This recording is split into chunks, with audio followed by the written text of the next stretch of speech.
Greetings, greetings, greetings.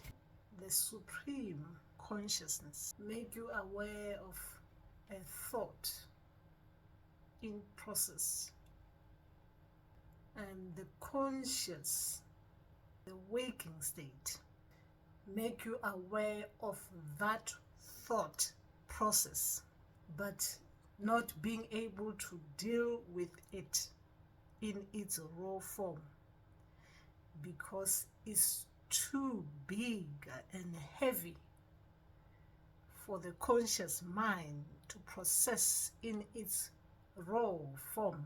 And then a shift happening in between, taking that thought in its raw form to the subconscious mind so that it can be processed gradually in a way that is recognizable in the waking state, when the mind is processing it now for the fourth time. One thought happening 4 times, but the first time it happened in the supreme consciousness state. When one becomes aware of it, the mind cannot deal with its heaviness. Then it takes it to the dream state, the subconsciousness, for it to be processed, so that when it comes again, it is more in aligned with what you can perceive, what you can process, what you can recognize, and what you can take. That is a thought. Now, why am I bringing this? Because I want to talk about the supreme consciousness. Now, when we talk about supreme consciousness, we're talking about where thoughts happen in their originality. Remember that we are meant to come out from the supreme consciousness, to come and process information in the conscious state, waking state.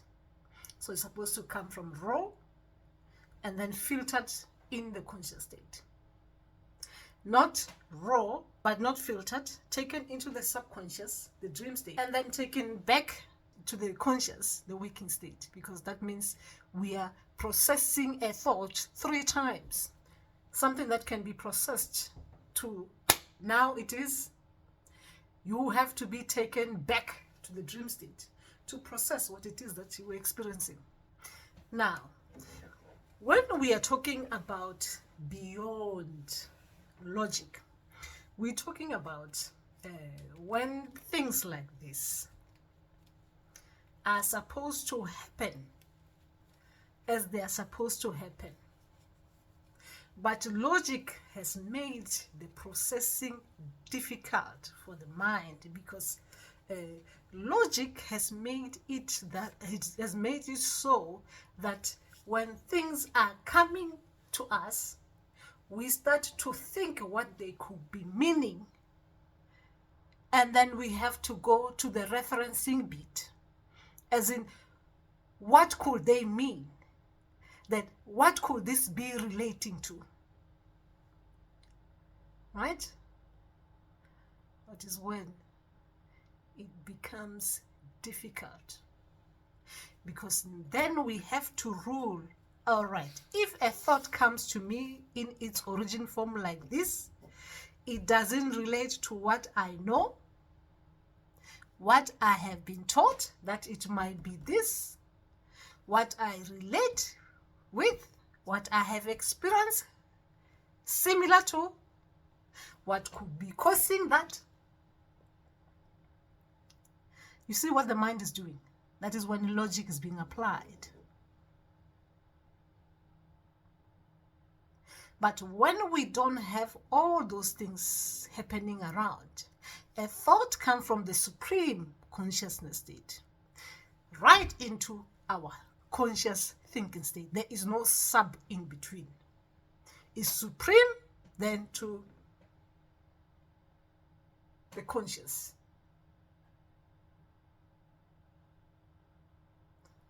from its raw form, it is processed on the spot.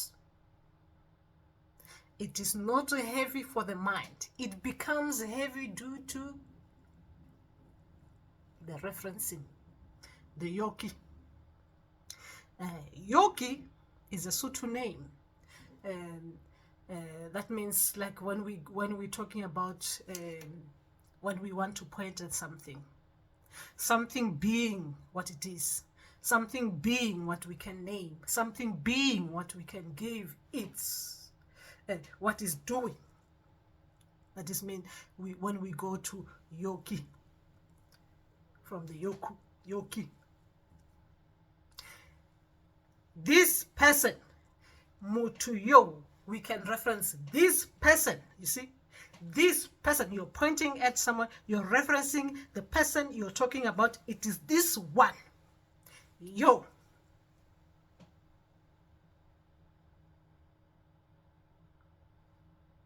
The yoki.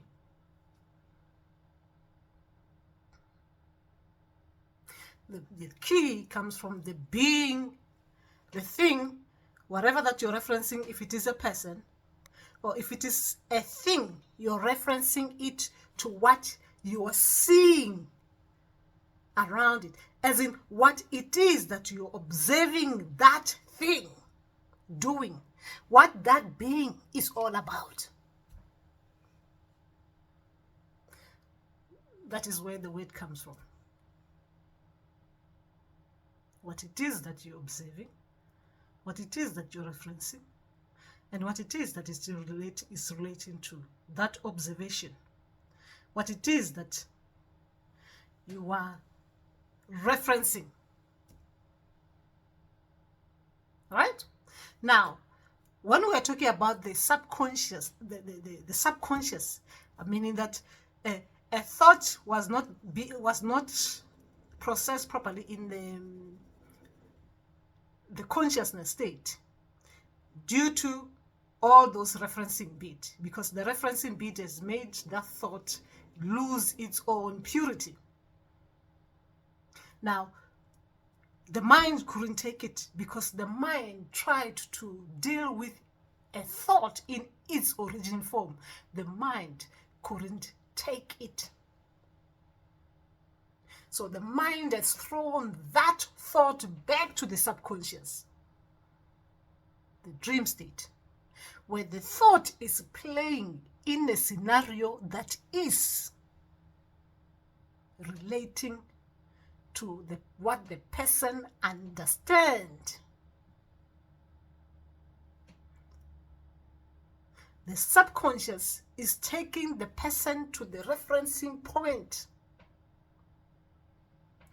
I understand this due to, I understand this due to knowing this. I understand this due to seeing this.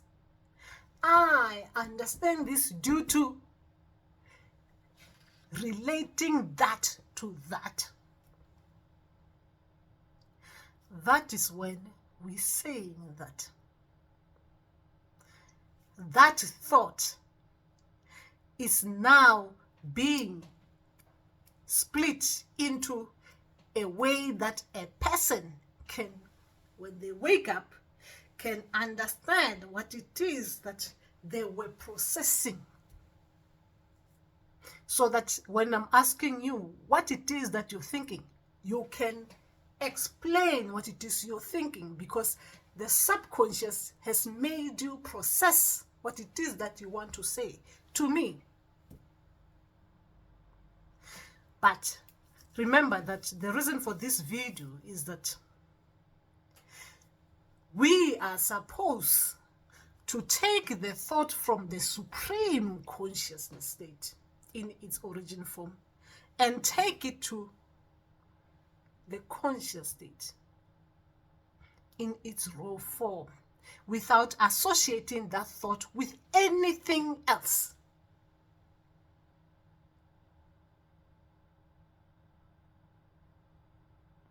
Right? Now, I'm talking about supreme consciousness.